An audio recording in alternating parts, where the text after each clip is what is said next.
నోమునోచిందో ఏ పూజ చేసిందో పరమేశ నీ వరము పొంది మురిసింది ఈ కన్న తల్లి తన శ్వాసతో బంధమల్లి నువ్వే ఇచ్చిన బిడ్డే దూరమై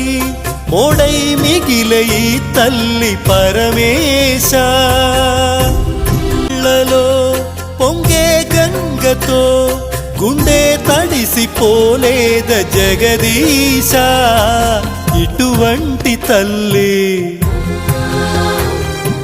నీకుంటే ఈశా తెలిసేది నీకు ఈ తల్లి ఘోష నీ కన్ను అది చూడదా ఈ కంటి తడి ఆరదా